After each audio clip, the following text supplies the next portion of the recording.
here today for the International Conference on Theravada and Mahayana, Philosophy of Ultimate Reality and its Practice, organized by Tibet House, the cultural center of His Holiness the Dalai Lama. We are honored to have Professor Lokesh Chandra ji and honorable guests and speakers with us today. Now may I request our honorable chief guest, Professor Lokesh Chandra ji, President, Indian Council for Cultural Relations, our guest of honor, Professor Geshe Samtila, Vice Chancellor, Central University for Tibetan Studies, Varanasi, and keynote speakers, former Abbot, Venerable Geshe Chanju Chindela, Director, Gelu International Foundation, Professor Asanga Tilak Ratneji, Founder, Sri Lanka Association of Buddhist Studies, and Venerable Geshe Doji Damdil, Director, Tibet House, New Delhi, to come on the dais and light the lamp.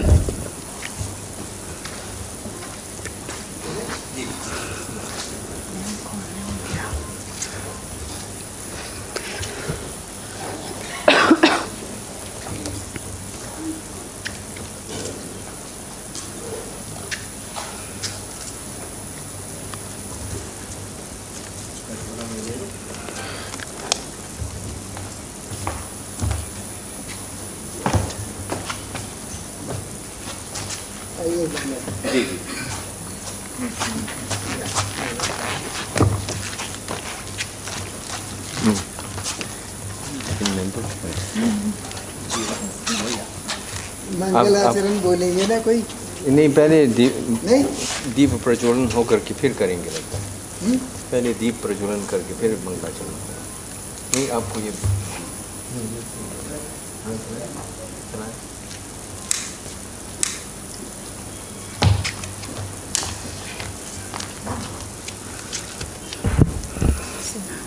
I request Sri Lama Lobsang La to come on the stage and light the lamp.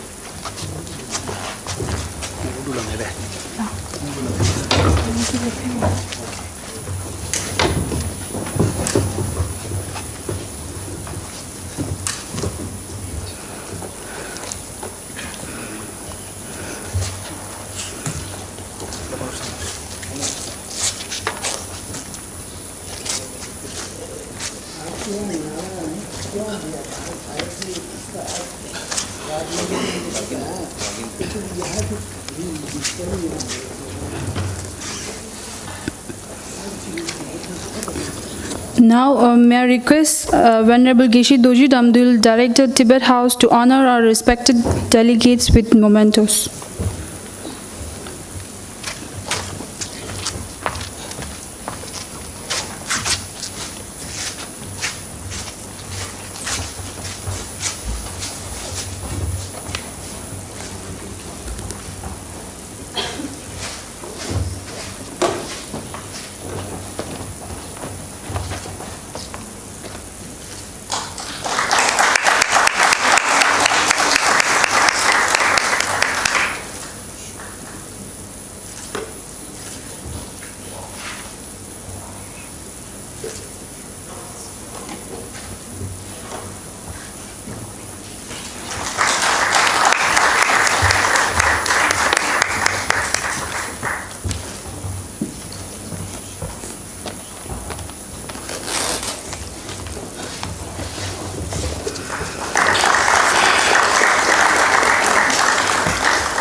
Thank you, Geshe-la.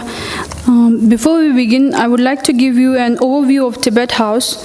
Tibet House was founded in 1965 by His Holiness the Dalai Lama to preserve and disseminate the unique cultural heritage of Tibet and to provide a center for Tibetan and Buddhist studies.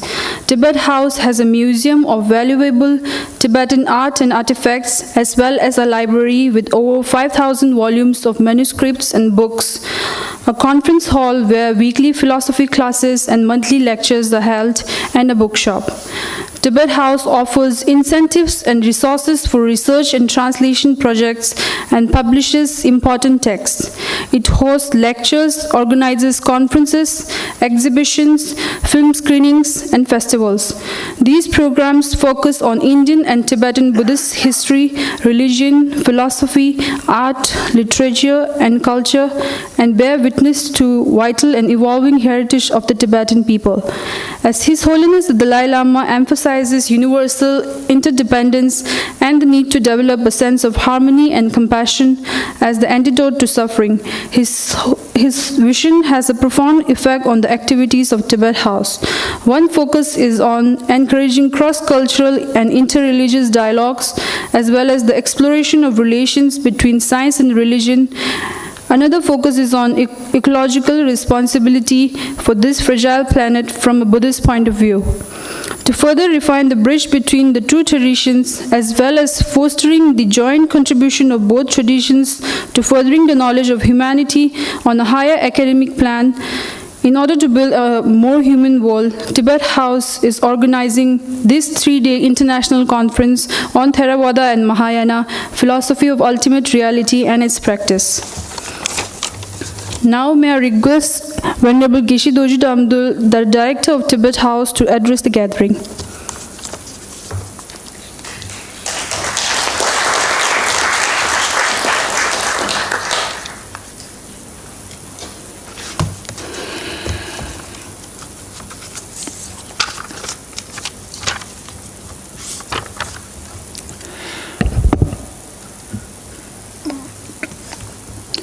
Welcome you all to the International Conference, Theravada and Mahayana, Philosophy of Ultimate Reality and its Practice.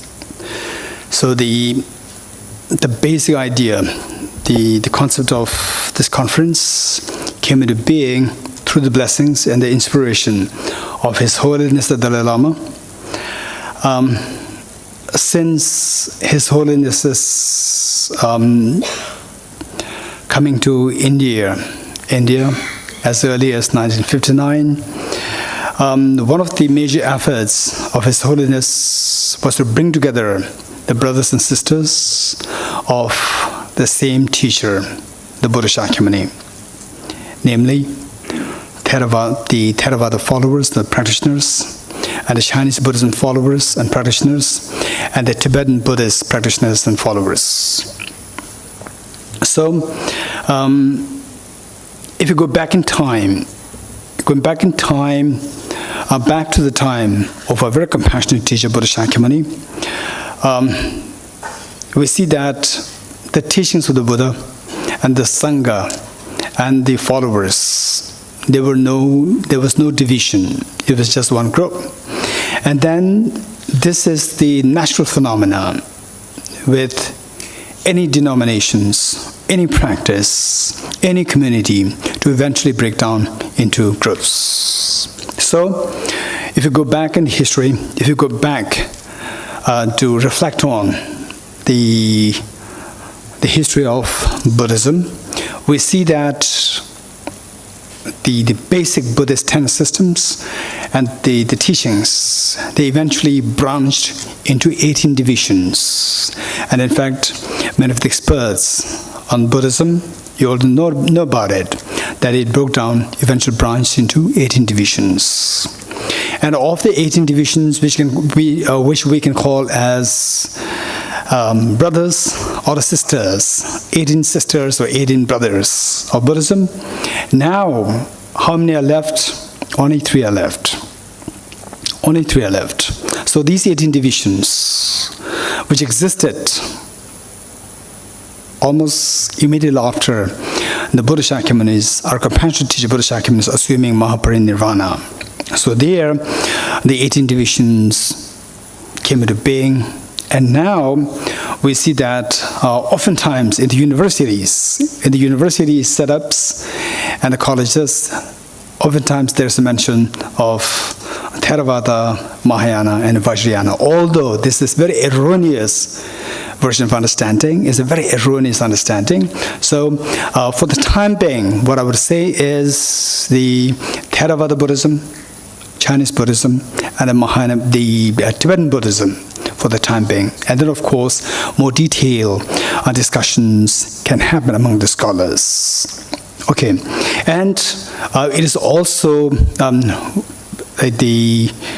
worthy for us to reflect on what is the rationality behind me saying that this is an erroneous version of classifying Buddhism into these three: Theravada, Mahayana, and Vajrayana, which is a totally erroneous version, and there's a reason behind that. I don't want to go into detail this.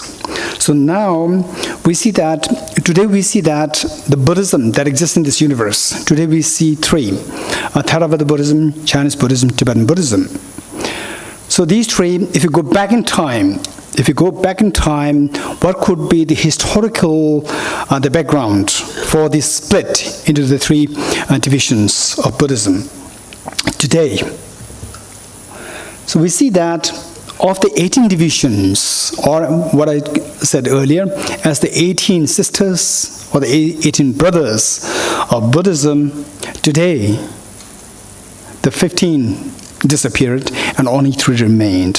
What are they? Theravada Buddhism, Dharmagupta Buddhism, Mula Sarvastivadin Buddhism. So the Chinese tradition, so the tradition which Chinese Buddhism is grounded on is known as the Dharmagupta, which was one of the original 18 divisions of the basic Buddhism immediately after the Mahabharata, the Buddhist Shakyamunis assuming Mahabharinirvana. And the third one is Mula Sarvastivadin tradition. Mula Sarvastivadin tradition, which is the tradition which is being followed by Tibetan Buddhism. So we see that of the 18 divisions, now only 3 are left. So one best way by which to classify the Buddhism today perhaps would be Theravada Buddhism, Dharmagupta Buddhism, and Mula Sarvastivadin Buddhism. That might be a better version of classifying that. Or say, for easy understanding, Theravada Buddhism, Chinese Buddhism, Tibetan Buddhism. Okay, so what I'd like to share with you here is the reason behind Tibet House organizing this this international conference, Theravada and Mahayana, and particularly, precisely, the philosophy of ultimate reality and its practice. So as I said earlier, it is basically the blessings and the inspiration of His Holiness the Dalai Lama since his coming to India and putting so much effort to bring closer together the brothers and sisters of the Buddhism. So now, what I'd like to bring to your attention is that while all these 3 traditions, they share so many things in common, but oftentimes, sadly, people stay isolated, as though like the other side is not Buddhism. And in the first place,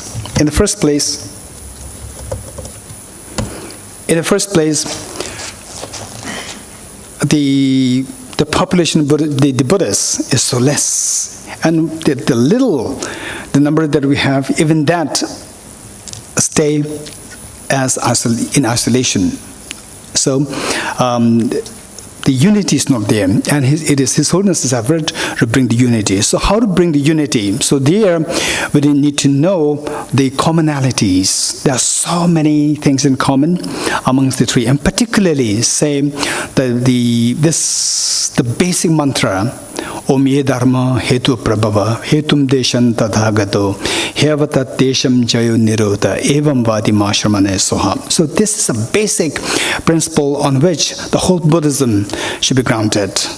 So there, if we come to know the commonalities, if we come to know the uniqueness of each of the three different the divisions or the traditions, then we will come to appreciate each other. Then we will see the uniqueness of the Buddhism, and then together we can stand and help the humanity.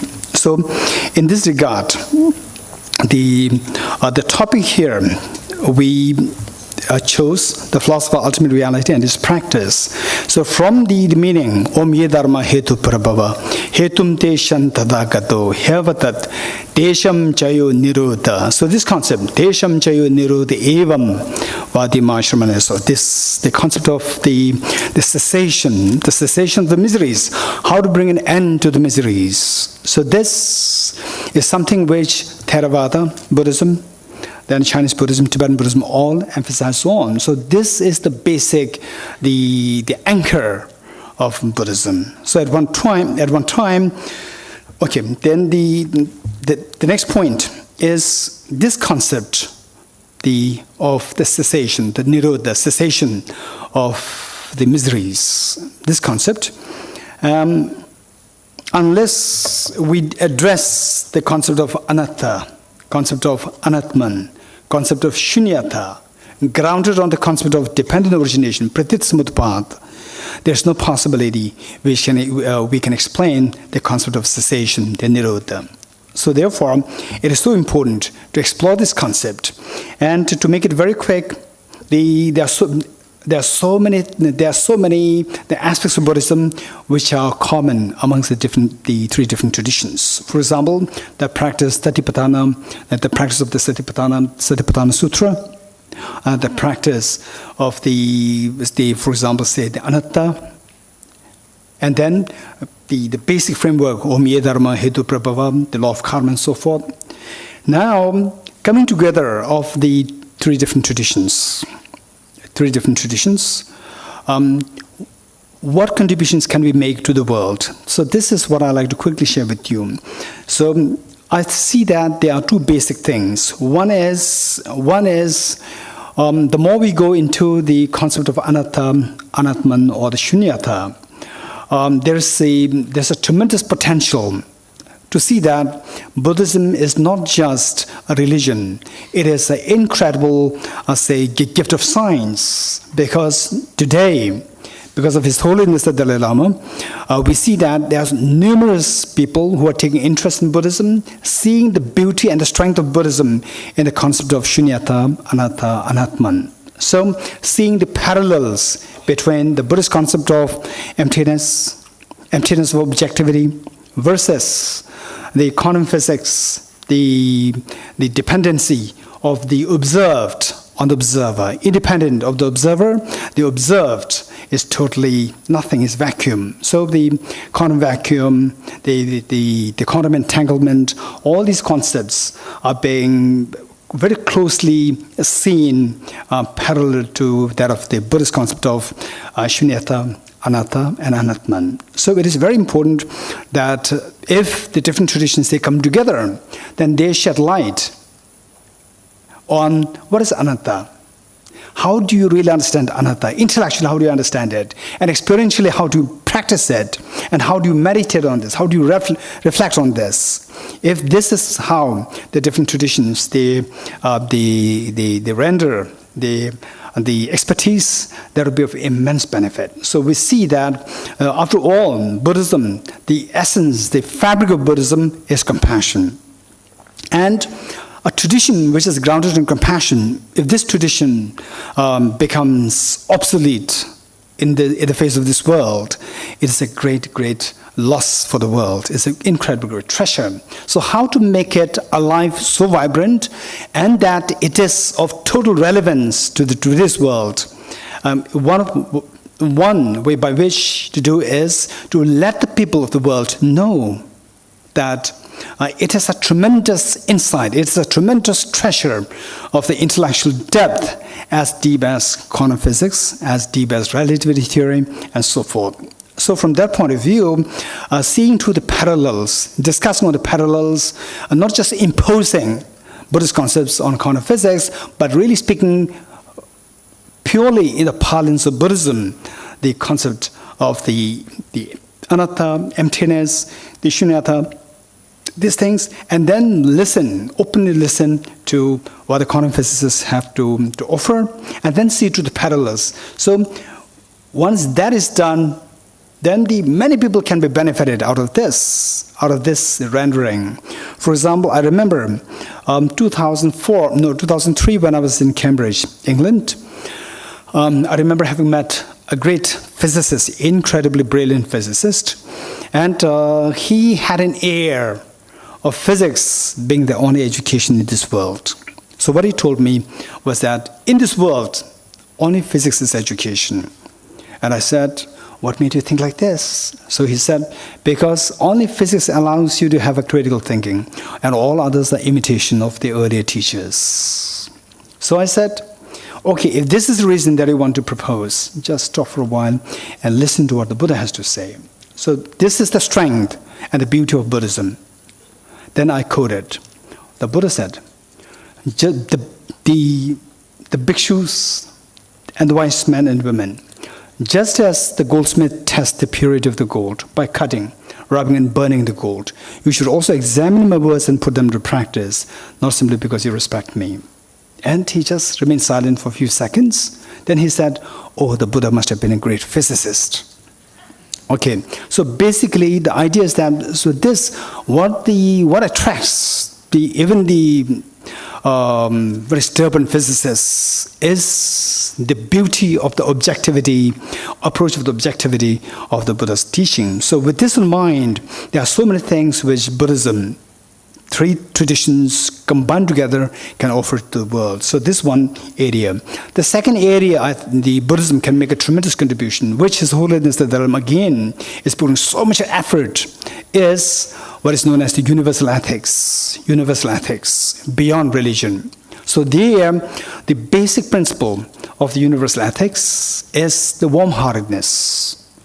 In fact, His Holiness advocates that this warm quality of the warm-heartedness is something which everybody admires, whether you're Buddhist, non-Buddhist, Christians, Hindus, Muslims, Jains, Jews, or even the scientists, non-believers. Everybody cherishes this quality of the warm-heartedness. With this warm-heartedness, naturally, who's going to harm others? With the warm-heartedness, when you feel warmed, when you feel this love and affection towards others, who's going to dare to harm each other? So all these crises of the world, corruption, gender discrimination, wars, and the turbulence, the chaos in the world will ultimately come to an end if this value of the warm-heartedness is encouraged. So this can best be encouraged through, in a very secular sense, what is known as universal, promoting the universal ethics. So in this regard, Buddhism being grounded on compassion, Buddhism being grounded on the common sense of dependent origination. So on these two principles, there's a tremendous capacity for the Buddhism to make a contribution to the world, and the world may not be converted to Buddhism. This should not be our agenda. The agenda should be make the world a better place, make the world a happy place.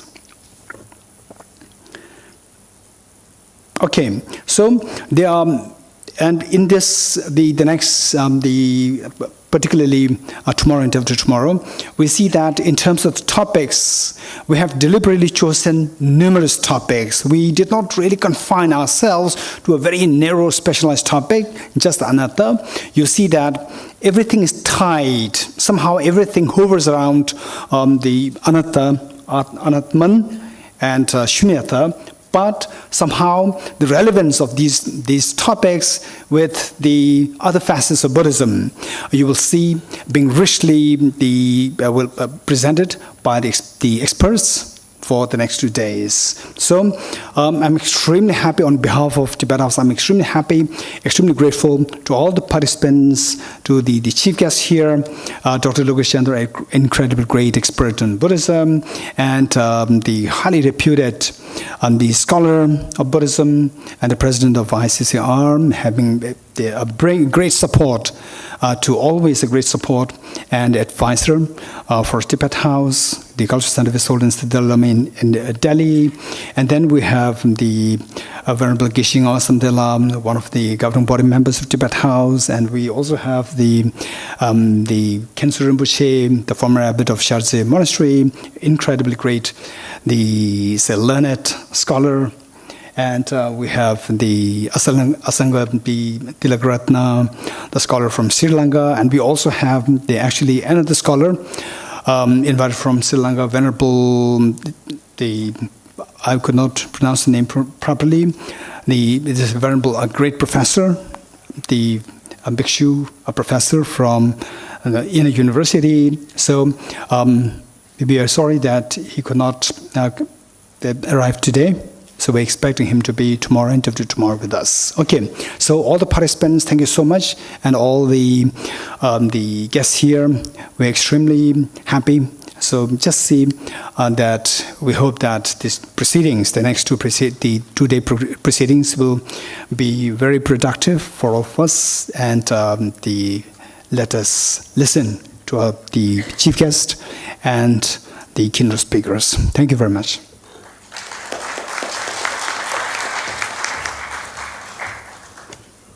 Thank you, Venerable Geshe Dorji Damdila.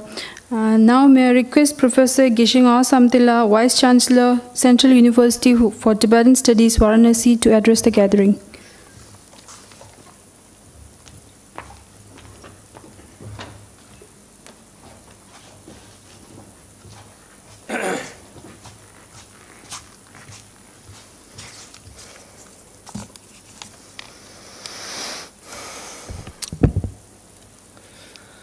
Sarvadrishti praharaya yasaddhamam adeshyat anukambam upadaya tam godamam namami.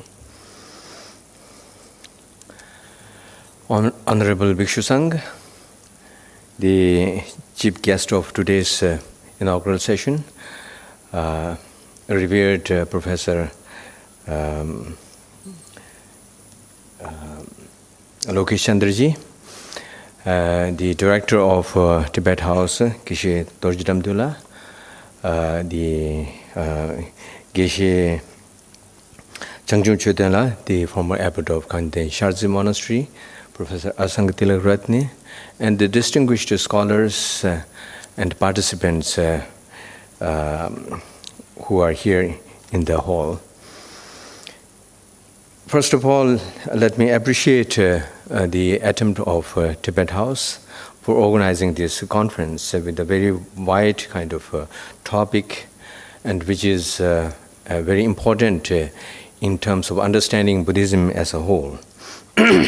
For many people, and particularly for many historians who have been dealing and writing on Buddhism, for many of them, Hinayana is opposite to Mahayana, and Mahayana is antagonistic to, the Theravada, and then Vajrayana is very different from Mahayana, and Mahayana is again absolutely different from, Vajrayana, and so they are all segregated.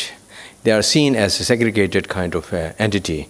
So in fact, Buddha gave teachings to his disciples according to their mental dispositions. So that is why you can see in philosophy different philosophical systems that Buddha gave and Buddha taught. And also accordingly different levels of spiritual systems. So to see that Theravada or the Mahayana or Vajrayana as something very absolutely unrelated to each other is absolutely kind of erroneous perception, and therefore from a Mahayanist perspective, and particularly from a Vajrayana practitioner, all these systems are not only integrated but are indispensably to be practiced by one person, not in just one's own whole life, but in one meditation session. So one enters from the Theravada tradition or the Shravakyan tradition, and then enters into Mahayana, Sutrayana Prajnaparamidayana, and then enters into Vajrayana practice. So how they are integrated, as Geshe Dorje Damdala has been explaining, that they are totally integrated and supplement to each other. So therefore, once the person studies and understands the system as a whole, and then tries to understand the integrated nature of these three systems, then one can understand how they are not only theoretically integrated, but in one's own spiritual practice, they are mandatory to each other. So, as Geshe Dorje Damdala said, that Buddha gave teachings according to that, due to geographical reasons, due to certain philosophical reasons, there appeared 18 Nikayas. And in those 18 Nikayas, then we have, like Mahasangikas and Theravada, Sarvastivada, Dharmakupta, and many of those. Some of them are based on geographical basis, some of them are based on the organizational basis, some of them are based on philosophical base. So they emerged, and later many of the historians and philosophers believe that Mahasangika has been the Nikaya which received or preserved the teachings of the Prajnaparamita and Mahayana teachings. So in a way, we can say that all those Nikayas developed in different forms in later because it got widely spread, not only in India at that time. In India, Buddhism got spread from the current the UP and Bihar to the rest of the states, all the way from Kanyakumari to that time of the Afghanistan, and then all the way to the Bangladesh and Myanmar.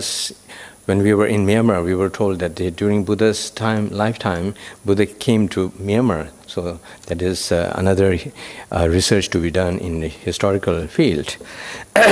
So these 18 Nikayas, as it is the canonical analogy is given, they are the pieces of the same cloth. As one of the king dreamt that the 18 people were just pulling a piece of cloth, and then each of them got a complete piece of cloth. So they are all derived from the same. And then another canonical analogy is 18 some blind people touching the elephant, and some described it as a big flap, and some described it as a big kind of pillar when they touched the legs, and then when they touched the tongues, then they found something like a very long and curved kind of stuff, things like that. But actually, it is parts of the same elephant. So similarly, all the Nikayas belong to the same kind of system and same body. So therefore, all the Nikayas, now as Geshe Damdala said, that 3 of the Nikayas have left. So we have the Dharmakupta, and then the Theravada and Sarvastivada. And they all have this maintaining the the Theravada system, the Shravakayana system, and the Mahayana and Vajrayana system. So many, again, as I said, differentiate Mahayana from Vajrayana and Vajrayana from Mahayana. But actually, Mahayana is one system. Bodhisattvas, the practice and the spiritual practice, spiritual system of practice, aiming to achieve a Buddhahood, and that has one system of Prajnaparamidayana, which takes much longer, which does not rely on the physiological systems and the tantric systems, whereas in the Vajrayana system, it relies on the chakras and nadis and those systems, which attains, according to which one can attain Buddhahood in a much more faster, way. So these are the Mahayana. Within Mahayana, there are Prajnaparamidayana or the Sutrayana and Tantrayana or Vajrayana. So they are of the same, two branches of the same Mahayana tradition. So they cannot be, segregated or bifurcated as if they are totally different entities. It is now being, said and being kind of, they talked about being something totally different, and then on the basis of that, on geographical basis, Mahayana belongs to a certain geographical area and Vajrayana belongs to a particular geographical area. This is totally kind of, wrong if one enters or tries to understand the, the system of the Buddhism as a whole.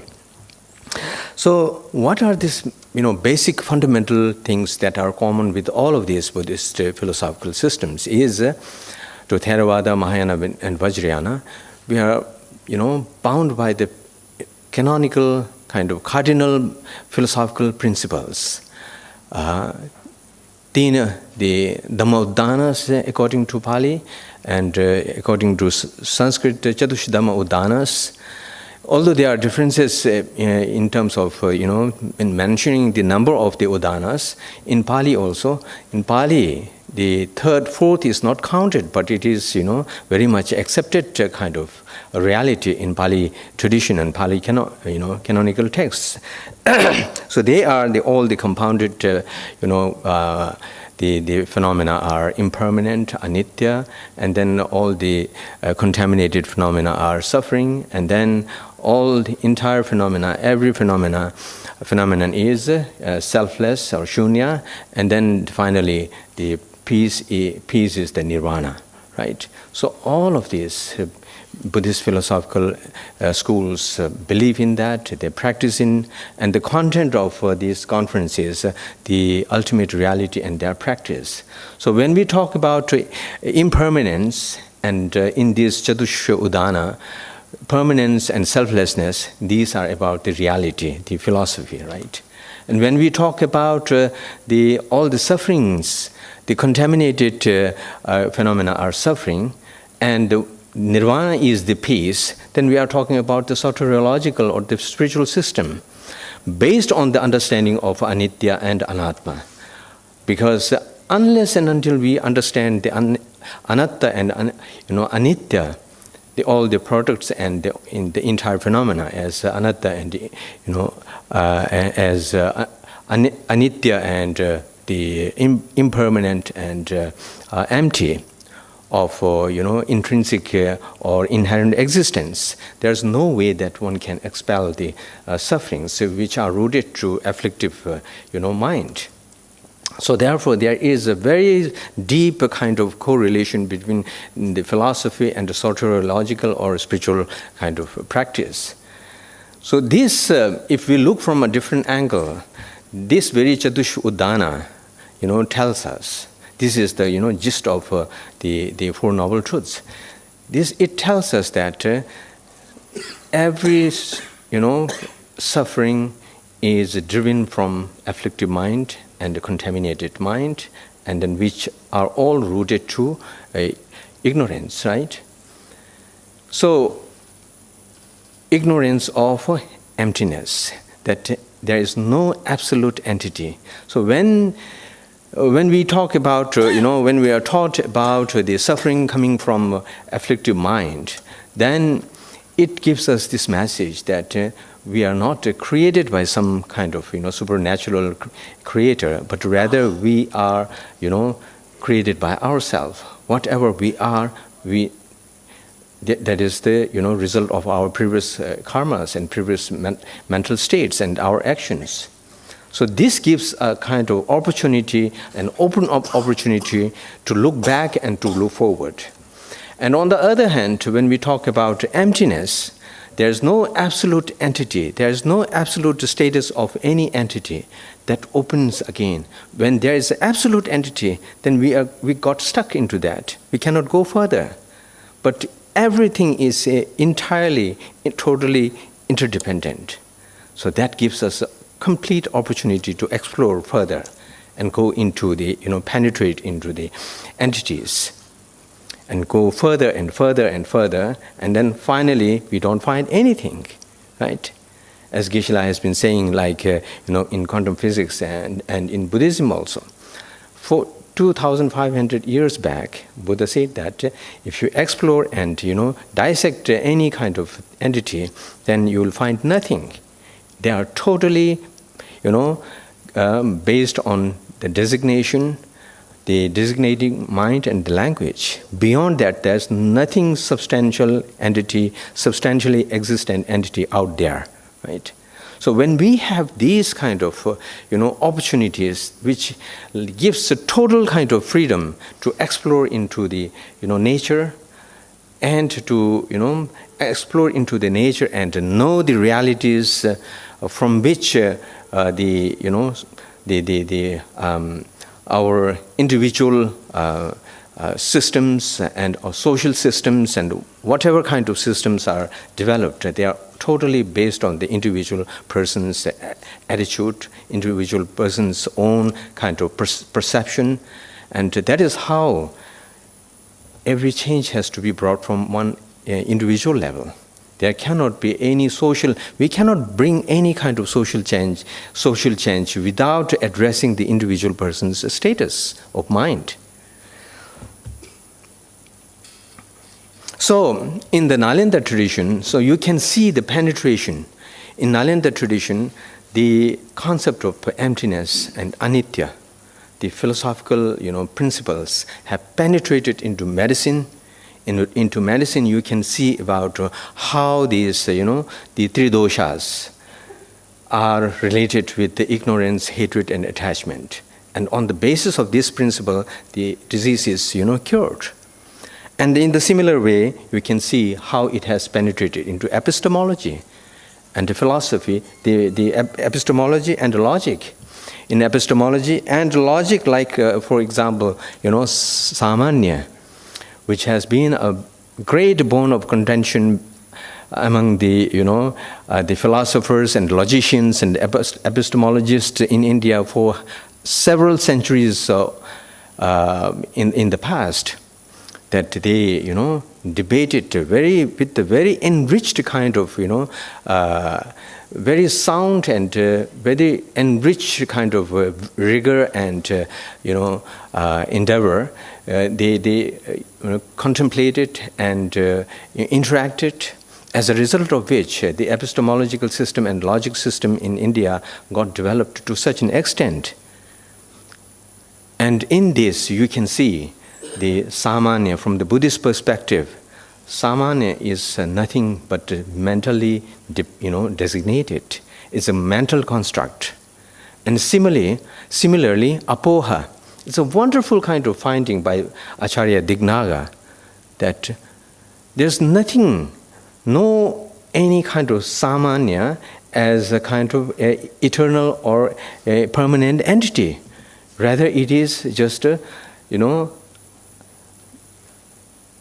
negation of the other, phenomena that is there. The ghata, for example, is, the concept of ghata is by negating the non-ghatas, right? So these are wonderful kind of examples in which we can see how selflessness and anitya have penetrated into the further details of philosophical systems in many other disciplines. So this is how now we can see that in modern, context, how Buddhism has, is seen absolutely compatible with the scientists who are, again, Geshe Tochidabdullah was saying that, the quantum physics, because there's nothing to be obstructed. There's no kind of, obstruction, but you can further, explore and analyze and dissect. And in the similar way, we can see in the, neuroscience how they have been benefited through the Buddhist kind of approach of the system of mind and mind training. And now there are so many groundbreaking findings in the neuroscience because of this interaction between Buddhist scholars and practitioners with the, the neuroscientists. So these are the new findings. In the modern age, again, how much Buddhist science and Buddhist philosophy and Buddhist practitioners and Buddhist spiritual systems are, contributing to the science and human kind of civilization as at large. So this is a kind of thing. In these 2 days conference, I don't think that we would just be repeating whatever has been saying. Of course, that is very important. But at the same time, we should be constantly contemplating and making our views and eyes open in addressing the new issues on the basis of the understanding that we have, which has come from so rich tradition and so old tradition. Thank you very much.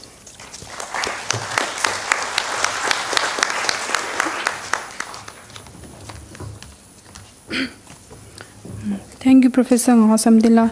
Now, may I request former Abbot Venerable Geshe Chanju Chundila, Director, Gelug International Foundation, to address the gathering.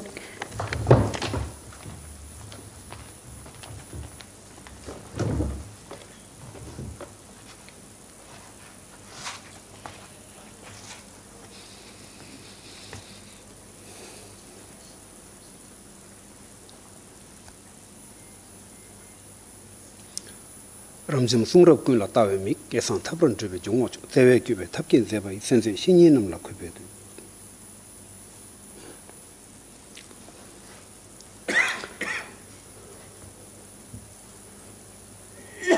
With paying homage to all our great and kind and highly respectable teachers, first of all, in the presence of most Venerable Sangha community and the chair, Professor Lokesh Chandraji, Tibet House Director, Venerable Geshe Dorje Damdul Ji, Tibetan University's Vice Chancellor, Professor Ngaung Samten Ji, and Professor Asanga Tilak Ratne Ji, and all the brothers and sisters gathering here today on this occasion. It is a great pleasure to be with all of you in this beautiful hall in the city of Delhi, the center of power in this country. We do hope our conference will influence the center of power to bring goodness to the world. It is a wonderful occasion to come here and be part of this, especially to deliberate on the philosophy of ultimate reality and its practices. As you have listened to wonderful speakers just now, I don't like to keep repeating what they have kind of explained.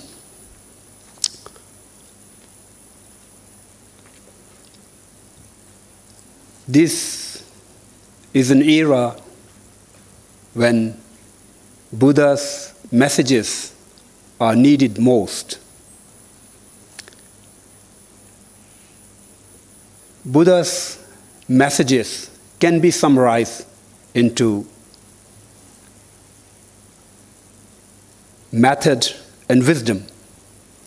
And these two things exist and grow by kind of supporting each other in a complementarity manner. So this is the era when we need these two things.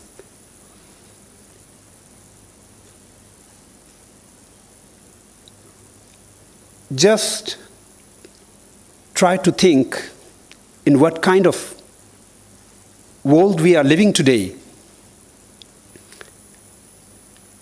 At one end, in the East, is a dictator who is constantly kind of testing the nuclear weapon, and the other side of the world is an old businessman who is running a nation in a very, very kind of unstable way. So in such circumstances, we need compassion, love, and kindness. And that is only possible if we gain some wisdom. Without wisdom, maybe we could be compassionate to a certain extent, but it may never go to that infinite level, to its highest level. So that is why I do say that this is the time when we need the Buddha's guidance and Buddha's messages. So it is an exactly kind of a best effort to bring in today's world. So that is the reason why I was saying that maybe this conference will influence the kind of power players in this country, and also through that entire nation, entire kind of a world. So you see, we know that in the world there are all the different varieties of religion, different varieties of spiritual tradition. And His Holiness always says that every religion is good for its practitioner. Of course, it is right. We should not be thinking that my religion is best. If we all keep thinking like that, then that will, of course, create and produce more problems. We should be open-minded. We should be tolerating. We should be understanding. So there are all the different varieties of philosophies. If something is suitable to anyone, that's good. That's good for that person. If something is kind of useful and good for that person, that's worthy. We cannot imagine to change everyone to be kind of following only one direction and doing only one thing. That's impossible. But while we are having this kind of diversity, there should be a way to how to maintain the peace and brotherhood and harmony. And that is only possible if we understand the next person to me is similar to me.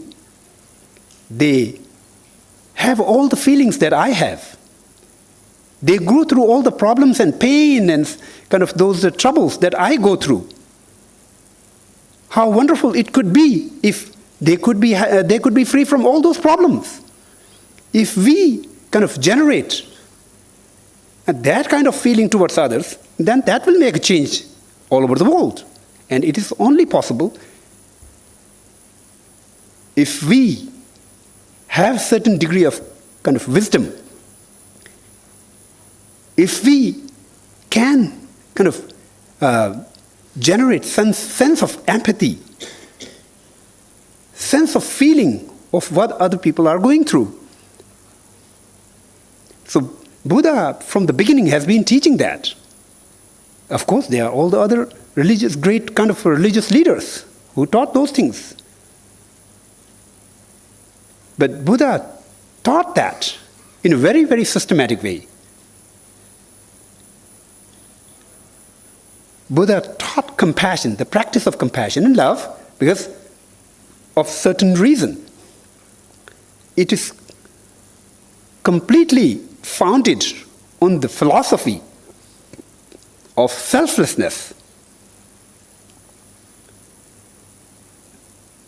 which can be also explained as a philosophy of emptiness. So that is the reason why we say the philosophy of emptiness is the essence of the compassion and loving kindness. It is not kind of a completely unrelated topics are going to put together by forcing it.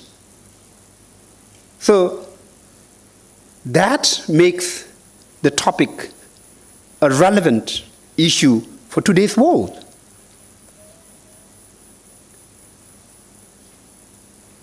So I do hope all of my brothers and sisters gathering here may learn something new when we conclude the conference. And I do hope I may also learn a lot of things from all of you. After all, our whole life is a classroom. We keep learning every moment. So please keep that in mind. And I request you to come up with all the questions you have on anyone's paper. The more questions we get, it will be better for us. It will be better for other people, it will be better for you, it will be better for the speakers. So now I would like to conclude here. Thank you very much.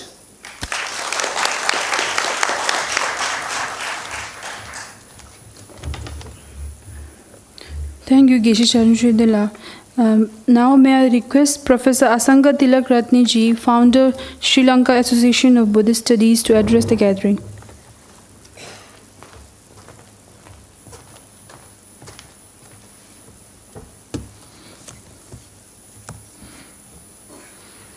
Venerable members of Mahasangha, friends, in particular Professor Lokesh Chandra, who is the guest of honor of this occasion, and also Venerable Geshe Samten, the Vice Chancellor of Central University of Tibetan, and Venerable Geshe Doji Damdul, Director, Tibet House, New Delhi, and Venerable Khensur Jungchap Choden, Director, Gelug International Foundation, and all the distinguished guests.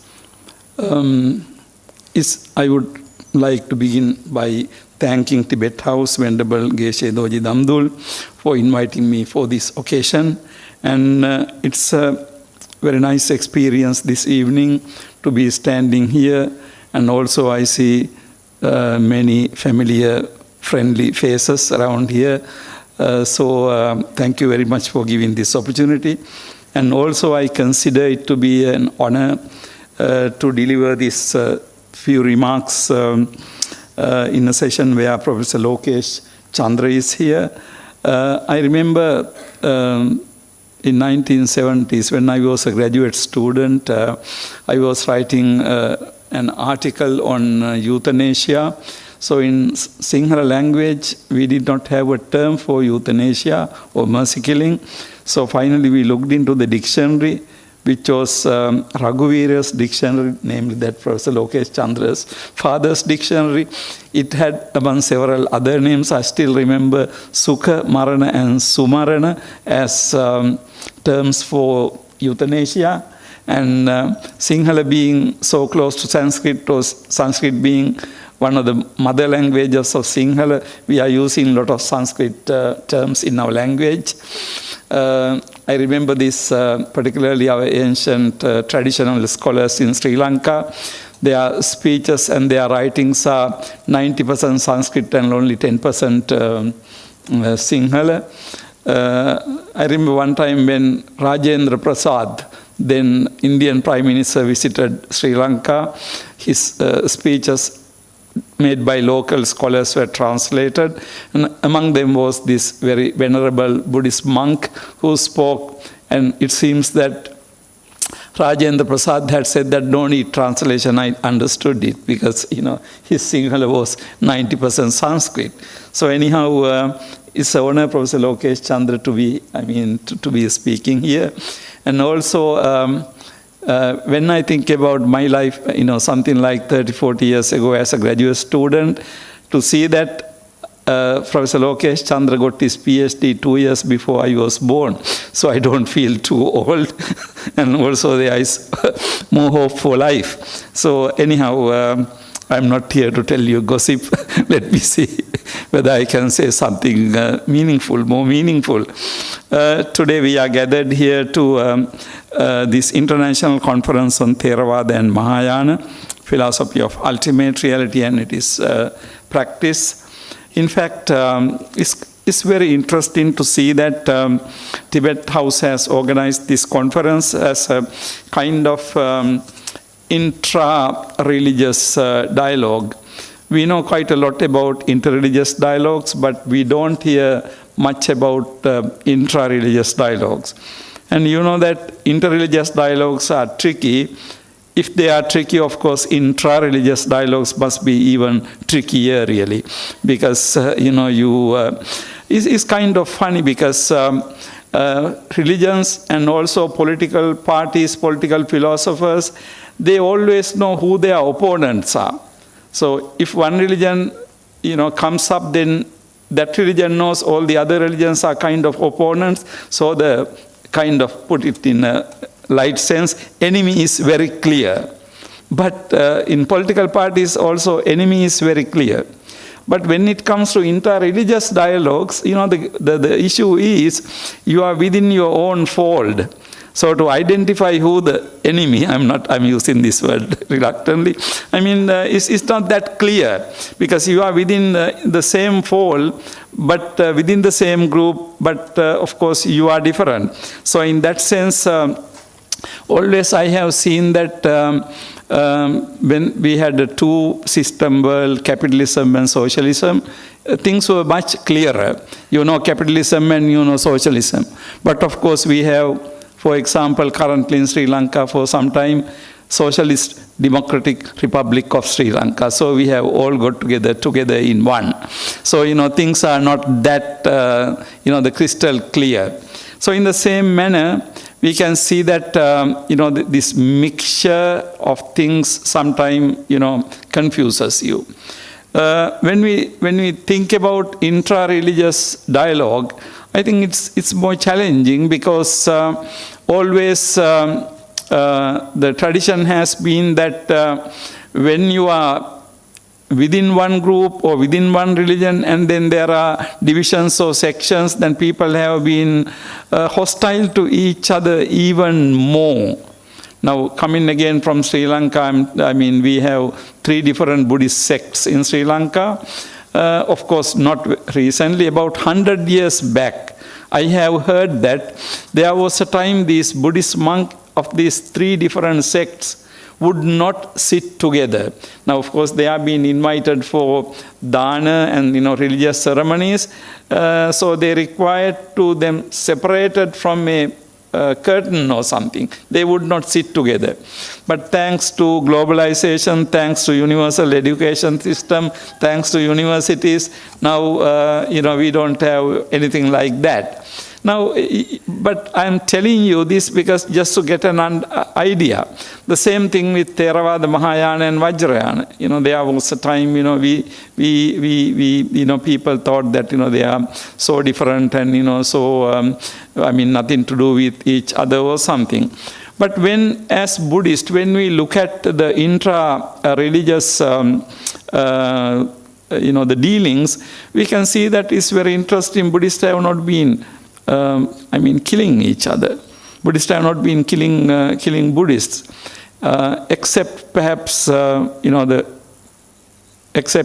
possible exception of Japan, where at some point couple of Buddhist monasteries had their own armies to wage wars against other Buddhist monasteries. But, that is not usual everywhere. But it doesn't mean that Buddhists have not had differences and their own controversies and, minor fights or debates. I mean, these things have been there very much. But on the one hand, Buddhists have not been hostile and killing other religionists. And when it comes to Buddhists, they have been debated, they have had their own fights, but they have not been killing each other. Now you can see that on the one hand, this hostility is there. On the other hand, there are certain, the limits. Now, it's very interesting. On the one hand, we know that religion by its nature, try to tell us good thing, how to live, good and well. But on the other hand, religion at the same time has, the idea that you have the truth and, others don't. Now, with this understanding, when you think that you have the truth, when you think that others don't have, of course, that doesn't necessarily mean that, those who don't have truth, even if they don't have, they should not exist or they should not live. But in a funny manner, in our society, in the world history, we can see that very often people have thought that those who don't coincide with your belief should not live. So therefore, there have been a lot of wars and, the things, I don't need to go into the history. Now, looking from this point of view, we can see that Buddhists have been, we are not going to pat our own self, but, it's like the record is not bad. I think Joseph Cunningham, who wrote world history, he compared, the history of records of various world religions, and he has said that, compared to the history of many religions, the Buddhism history has been almost pure white, not necessarily pure white, but, compared to. So, but when we think about intra-religious dialogue, intra-religious dealings, we can see that we have a fairly long history. Now, I remember coming from Sri Lanka in 1950s, the late Professor G.P. Malalasekara, who initiated WFB, World Fellowship of Buddhists. That was in 1950-51. Malalasekara's philosophy was that there are more reasons for Buddhists to get together than to be separated. That was the philosophy. So, and even before that, I remember there was this great Mahayana teacher who later was credited with initiating humanistic Buddhism.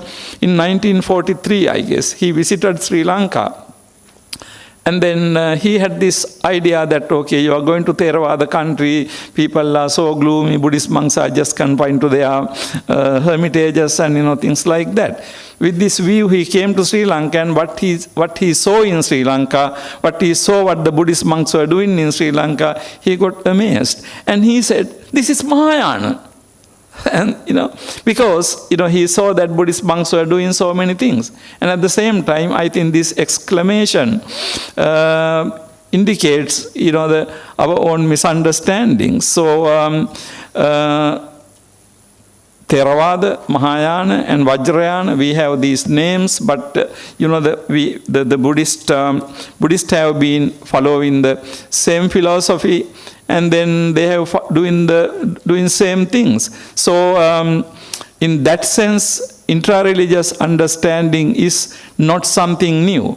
However, today, in the 21st century, in 2017, when we are gathered here, I think the intra-religious imperative is much more important today than any other day. Why I say this is because we know that globalization is a very close fact in our life today. Of course, globalization has been happening for ever since we know.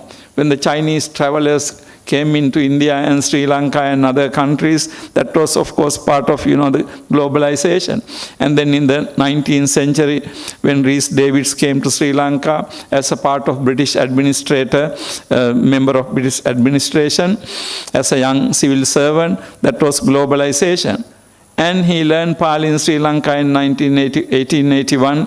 He established Palitech Society. That again as a result of globalization. So we can see that although colonialism is not that great, of course it had certain good things. And globalization we debate today is Americanization, Westernization, and all these things. Nevertheless, today it has become a fact of life. You cannot really deny the proximity of religions. Particularly, you cannot deny the proximity of various schools of Buddhism. And in 1956, when the world celebrated Buddha Jayanti, of course the entire Buddhist world got together for that. And then 2012, we in Sri Lanka celebrated the 2,600 years of Sambuddhatva, and I edited the book. Actually, the Venerable Dr. Geshe Something is one of the contributors to that book. He wrote on Tibetan chapter on Tibetan Buddhism. I'm ashamed to say that it is only today I could bring his copy after several years. Somehow he did not get it. I have it with me, Reverend. So, and in that book, something like 700-page odd book, we included the entire Buddhist world, irrespective of denominations. So entire Buddhist world as Theravada Mahayana and Vajrayana is portrayed in this book, the history of Buddhism in the entire world. So I'm not saying that we did it's because of globalization or anything, but simply globalization is behind. I'm behind all these acts because you are there. And we know that doctrinal differences and cultural differences are there among these three traditions. Of course, these things have to be discussed. But when we come to fundamental Buddhist insight, there is absolutely no difference. And particularly in the present context in the 21st century, I think we need to represent Buddhism not as Theravada Mahayana or Vajrayana. I say this with seriousness. We need to represent Buddhism as Buddhism. And particularly, today, when there is, for example, when there is a certain world issue or world ethical problem or something, okay, you consult the religious view. But under religious view, what we see today is this is not any malice against any other religion, but you see the Islamic view, Judaic view, and Christian view, but you don't find the Buddhist view. But we know that when we study Buddhism, Buddhist philosophy, Buddhist ethics, there is so much Buddhism has to offer for these things. But why Buddhism is not represented in these things adequately, I think one reason is, we go as different denominations or different traditions. But if we go as one formidable force of Buddhism or Buddhist scholarship or Buddhist ethics or Buddhist philosophy, of course, this is not at all to deny the individual richness, what the individual traditions, Tibetan tradition, Theravada tradition, Mahayana tradition, great teachers, what they did. No, but we need to see all these traditions as one holistic philosophy which promotes the philosophy based on dependent arising capable of catering to the requirements of the modern world. And today we know that in the world, of course, there are a lot of scientific development, but at the same time, there are so many areas where Buddhism can be fruitfully engaged. For example, lack of education all over the world. Now, there is so much Buddhist can do. Buddhist tradition all over the world from the very beginning of Buddhism was an educational and civilizing process. I have seen, this is again verging on gossip, but most of the people who have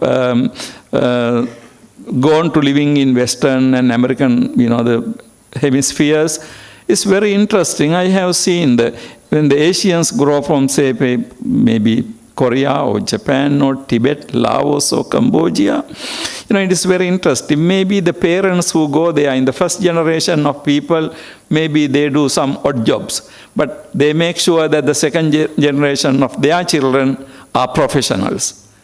But at the same time, I have seen some other countries, parents are janitors, their next generation is janitors, and the next generation is also janitors.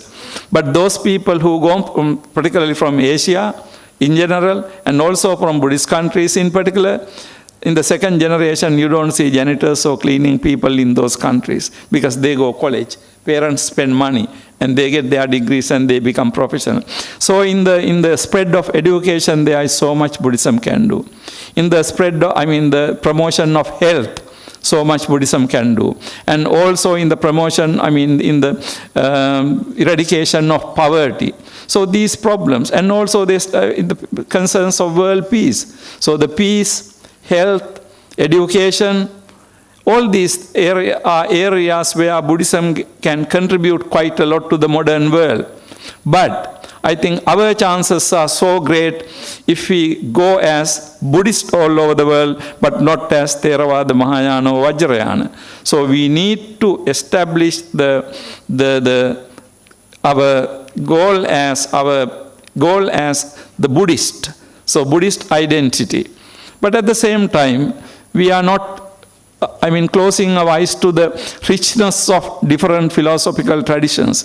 I would expect a lot of exchanges will happen next 2 days on the philosophical level and also practical level. So therefore, not to prolong this talk anymore, Venerable Sirs, thank you again for inviting me. I think this is a very timely occasion.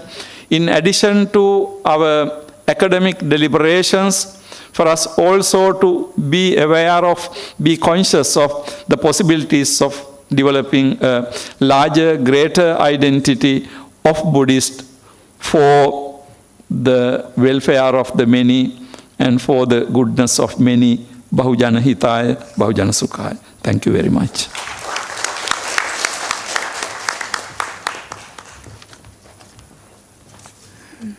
Thank you, Professor Asangatilak Ratniji. Now, may I request our Chief Guest, Professor Lokesh Chandra Ji, President, Indian Council for Cultural Relations, Delhi, to address the gathering.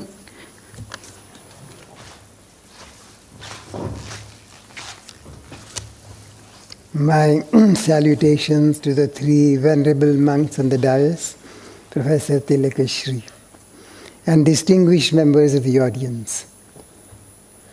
Professor Tilakashri, I think, has said something very relevant.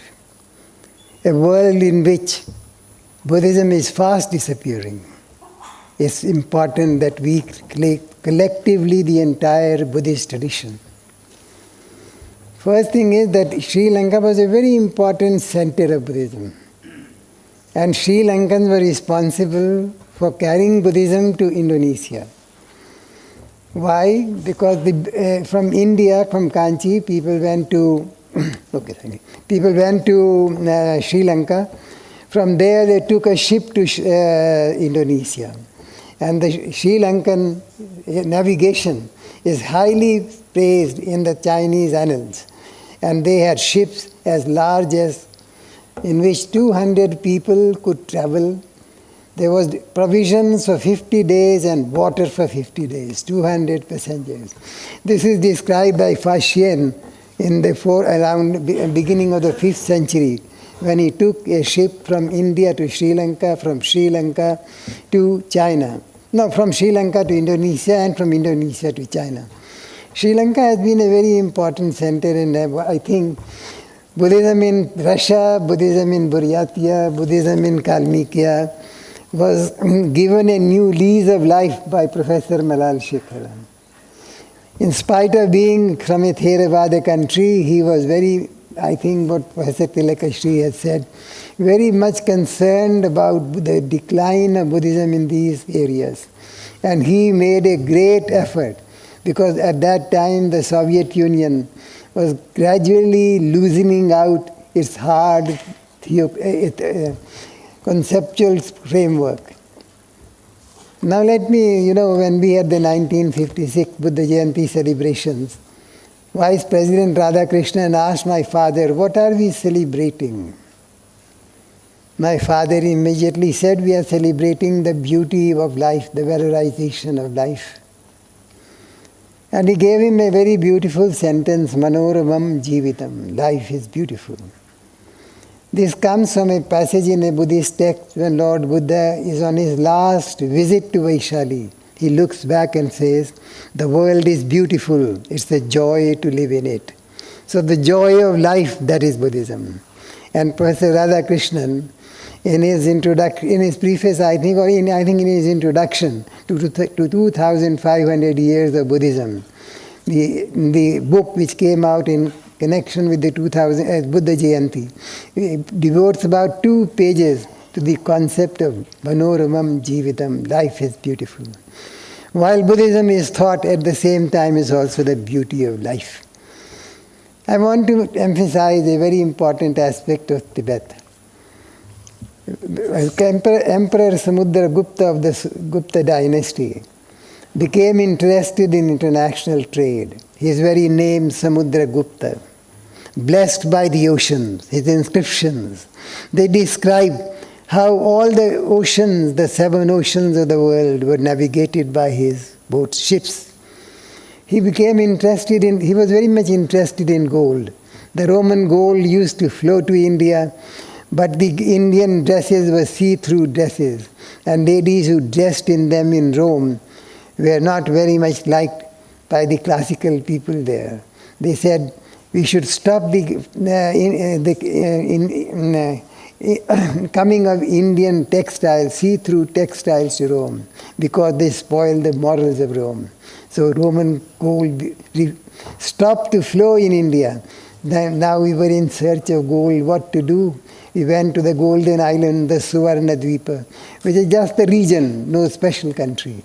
But at the same time, he knew that gold was very much could be found in Tibet.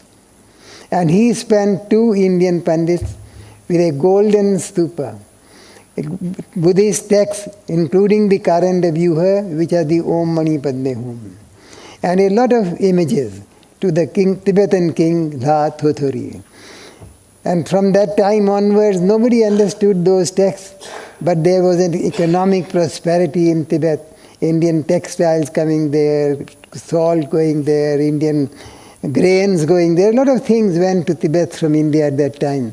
For 400 years, Tibet saw in these symbols, in the golden stupa, in the 2 Sanskrit texts, the Karanda Vyuha, and what is known as the Secret in English, that book which was translated in the 7th century by Thonmi Sambhota, and celebrated throughout Tibetan history as a very important text because it brought prosperity to Tibet.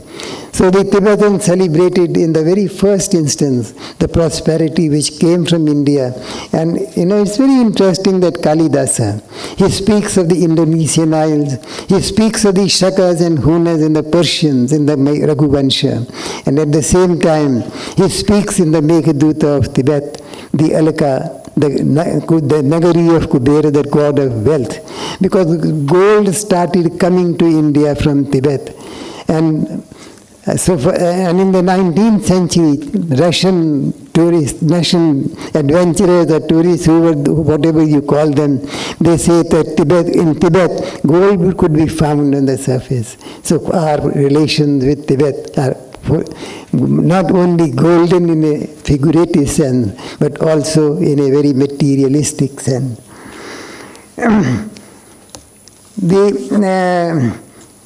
In the 7th century, the Tibetan king, Sonsen Gampo, unified all the Tibetan tribes. But for this, he needed a system. From where could the system come? Buddhism is responsible for creating states in the whole of Southeast Asia, a fact which has never been noticed or never been emphasized. Buddhism was not only a philosophical system, but something very close to life itself. So Sonsen Gampo sent his great minister Thonmi Sambhota to India to bring the script. Why did he need a script? Not just to create Buddhism. He needed a script to weld the many hundreds of tribes which were now in the state. From tribal chieftains, he had created he himself became the Tibetan emperor. So Buddhism is the beginning of a state in Tibet. Swansen Gampo married a princess of Nepal, but at the same time he married a princess from China.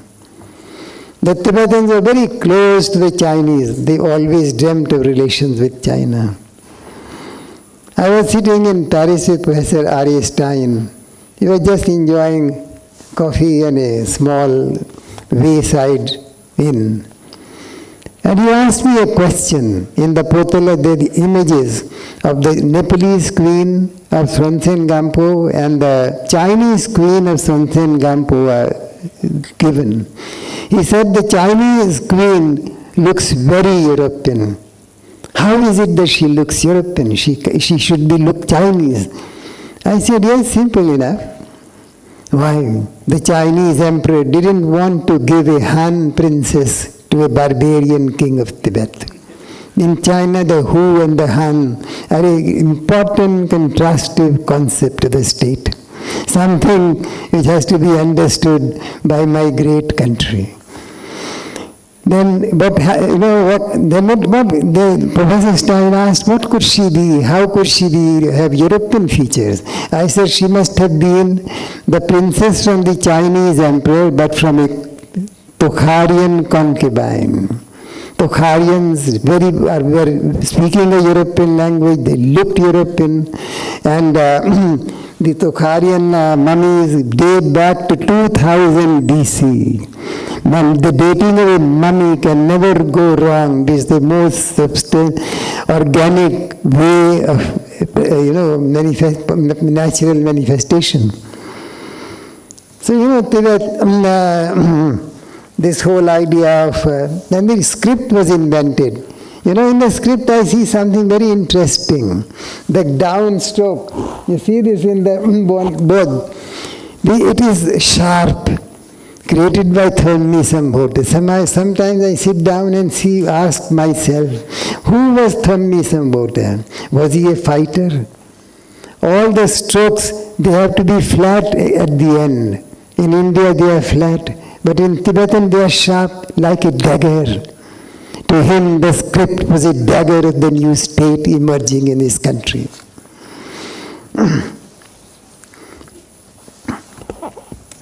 Question of the dress in Tibet. Tibet has many dresses. What I am trying to say is Tibet had many international relations over history. Dress. Where did the dress of the Tibetan kings come? It came from Khotan. Khotan was an Iranian territory, but it had a Sanskrit tradition. Culture was Indian, ethnicity was Iranian. So they had beautiful imperial dresses. Tibetan imperial dresses came from Khotan. And there are many images in the Ivang monastery in Tibet described by Professor Joseph Tucci, which say that the inscription say that this image is made in the style of Khotan, Li Lut.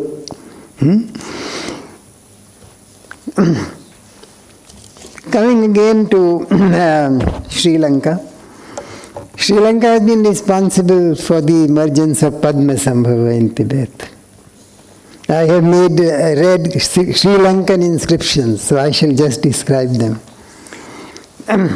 King Trisong Detsen, he was the son of a Chinese princess. Nothing wrong, but the Tibetans were a strong people. They knew how to control a Chinese princess. They knew how to keep the Chinese out. Only in the 1950s they failed, unfortunately. I shall not go into politics. Trisong had conquered Central Asia. The Tibetans more or less occupied Central Asia for about 2 or 3 centuries. And in Central Asia you find letters in Tibetan asking for leave from military duty. Not only Theravada or Mahayana, the military duty. So, the fascinating documents which I don't talk again. Trisong, wanted to create a strong Buddhist base in Tibet.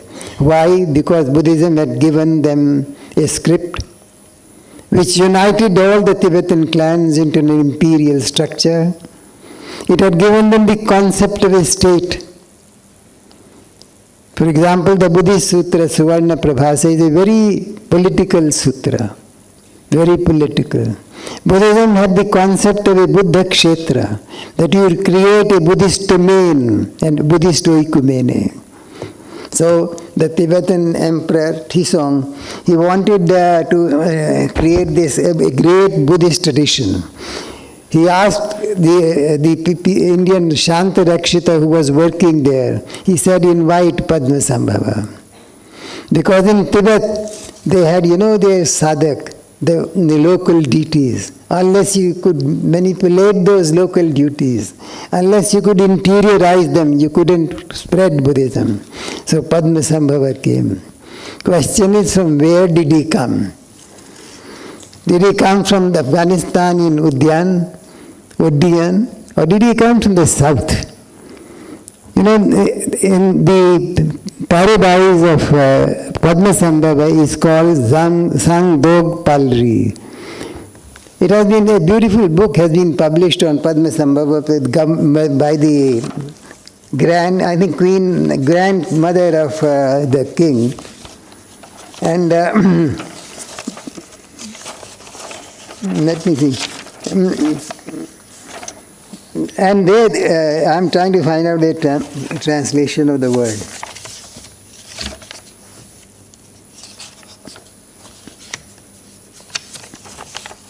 No, I don't find.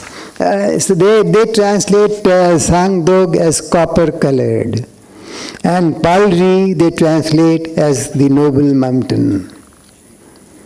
The question is, what are these words? It is extremely important because the identity of Padmasambhava is something which has to be understood. I have always felt the grand role of Sri Lanka has never been highlighted.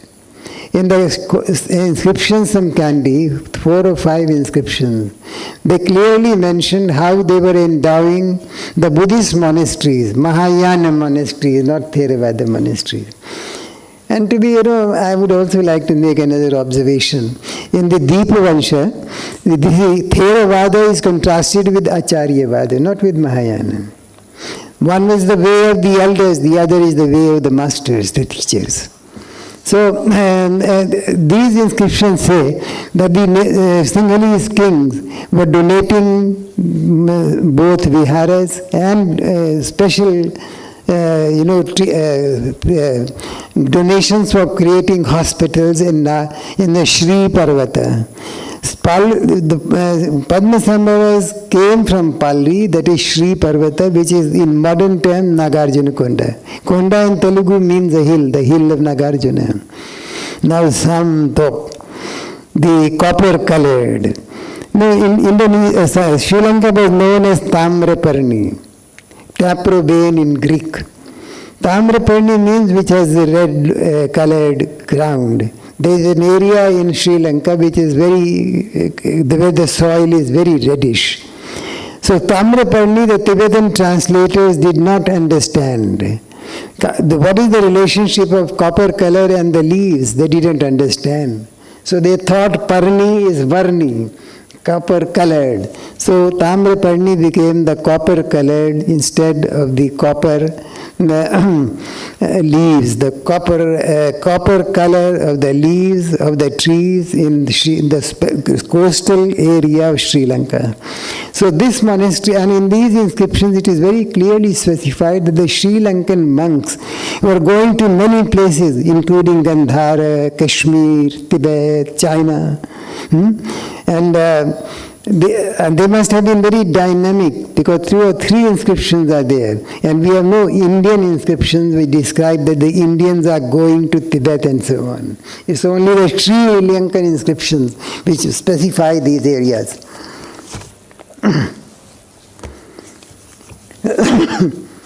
Next in Trisong, when Padmasambhava went there, he must have been a very powerful, tall, majestic figure. I have special reasons for saying so. Because Padmasambhava is supposed to have been found on an island by King Indrabhuti of Kanchi. He must have been and he didn't know who his father and who his mother is. The foundling child. So a foundling child.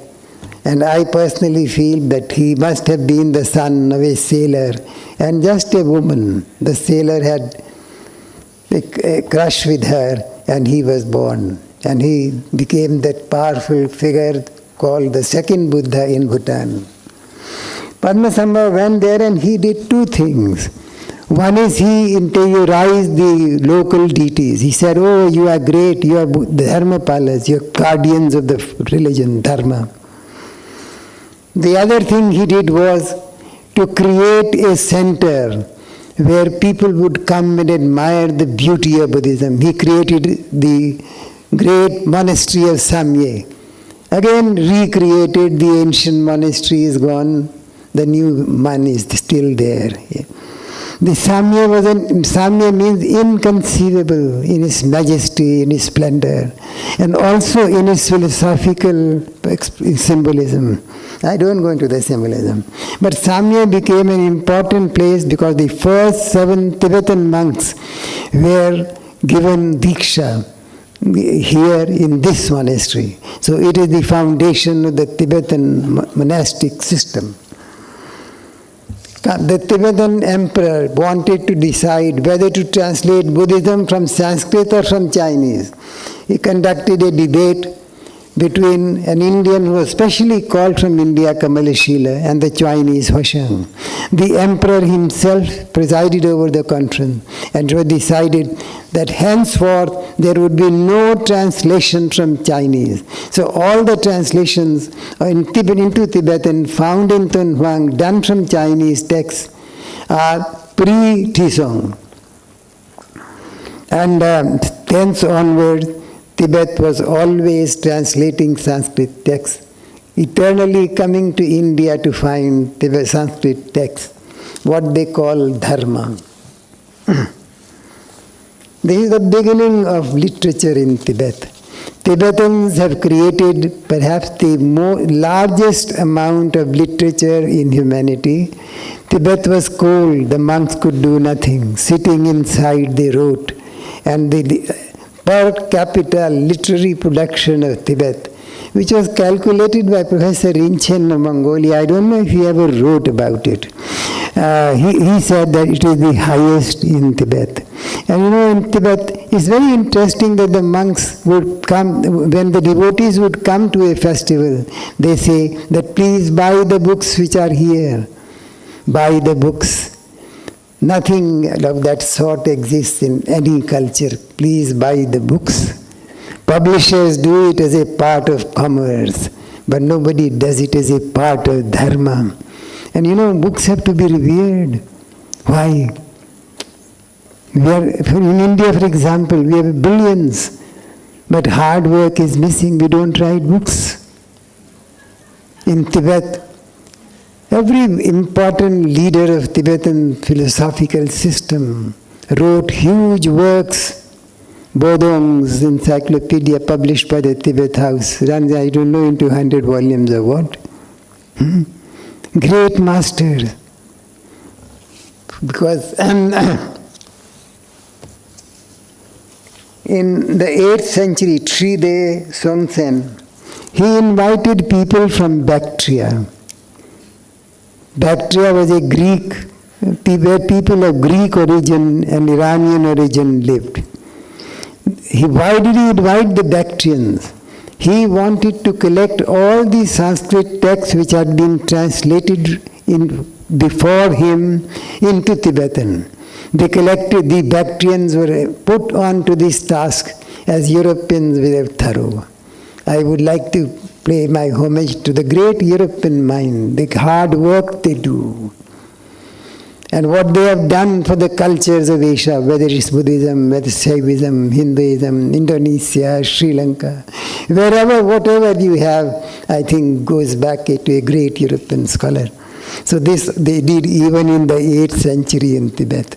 They collected the texts And they collected the text, and they also sat down to create a vocabulary because they were great masters of Sanskrit.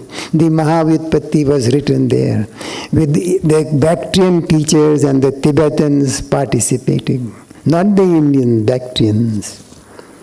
And what remains of those Bactrians? The Gesar epic. Gesar is the Caesar in Latin, Kaiser in German, and Tsar in Russian. The great Gesar epic.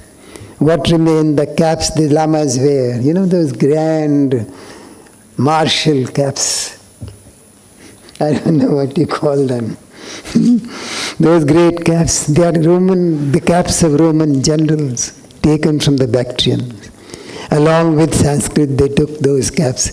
They have also the pansha, the caps of the pandits. But they are just flat. They don't have that imperial grandeur. I would like to make two statements. Dependent origination and shunya. Very basic concepts. I know Damdul Rinpoche will not agree with me. And I don't go to what the tradition says, but what I feel tradition means. I have my own perception of the tradition. It's not dependent origination. It was interdependent. Interdependent. And this interdependence is clear in a passage in the Agamas. The Sanskrit Agamas are lost, but the Chinese translations exist. So I would like to read out this passage. It is from the Sanyukta Agama in its Chinese translation. I will read the translation. Beneath the pipala tree, the hermit Gautama focused all of his formidable powers of concentration to look deeply at his body. He saw that each cell of his body was like a drop of water in an endlessly flowing river of birth, existence and death. Intermingled with the river of his body was the river of feelings, in which every feeling was a drop of water. In his meditation, Siddhartha looked up at a pipala leaf imprinted against the blue sky, its tail blowing back and forth, as if calling him.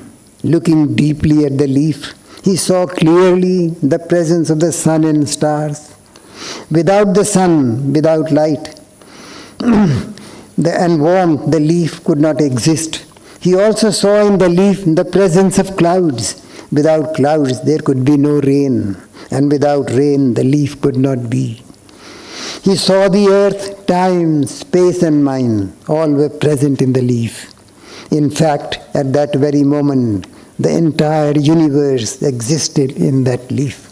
The reality of the leaf was a wondrous miracle. This interdependence of not creation, of origination.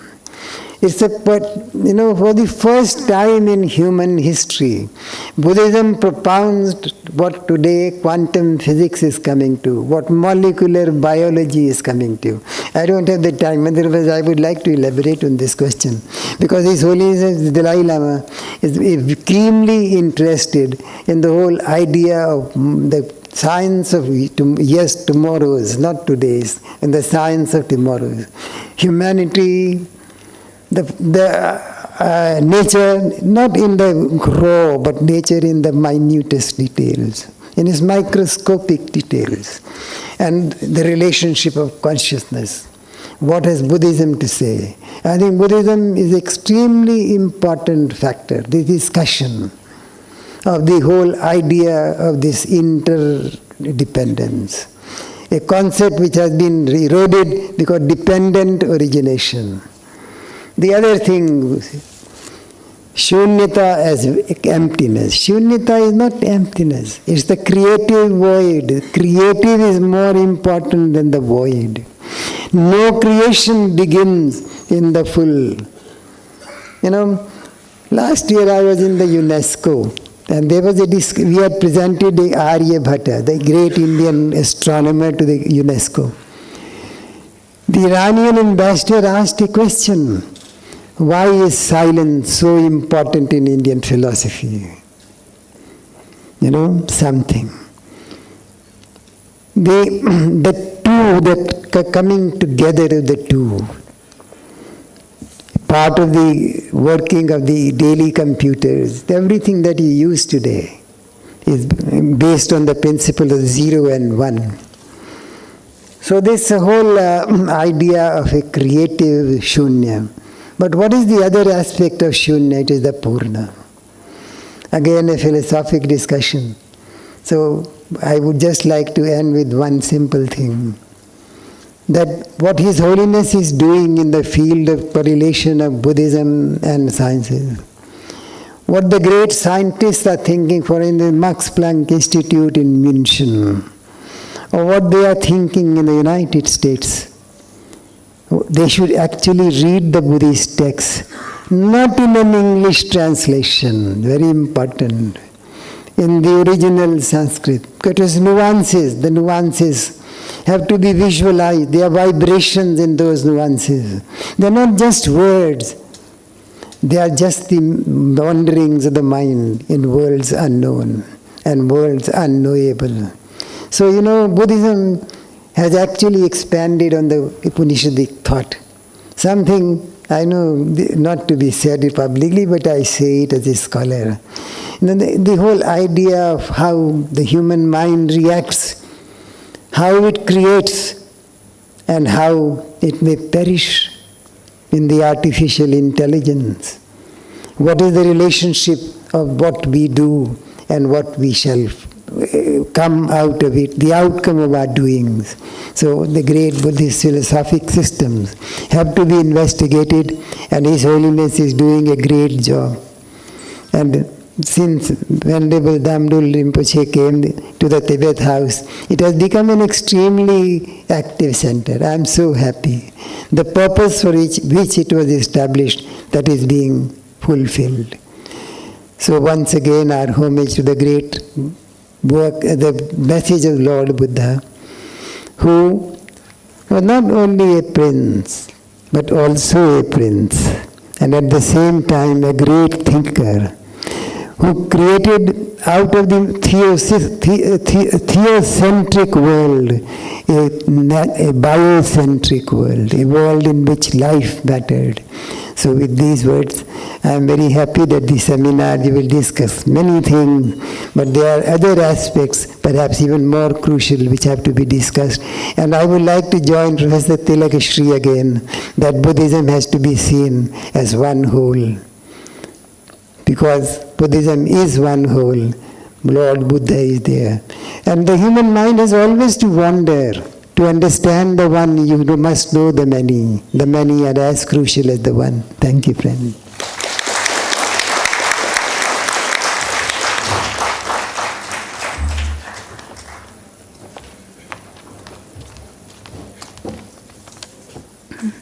Thank you, Professor Lokesh Chandraji. As per the schedule, we were going to distribute the certificates to the Tibetan language course students, but due to time constraint, we are going to distribute the certificate outside the hall. Now, we have come to the conclusion of the inaugural ceremony of the 3-day international conference on Theravada and Mahayana, philosophy of ultimate reality and its practice.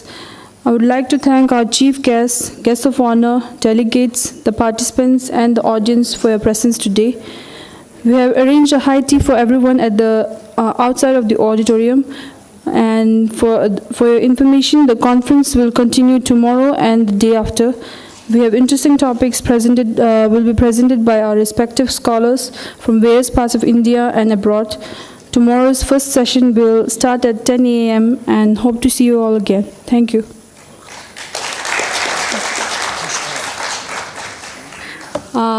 For tomorrow and the day after, the hall will be Juniper Hall. Thank you.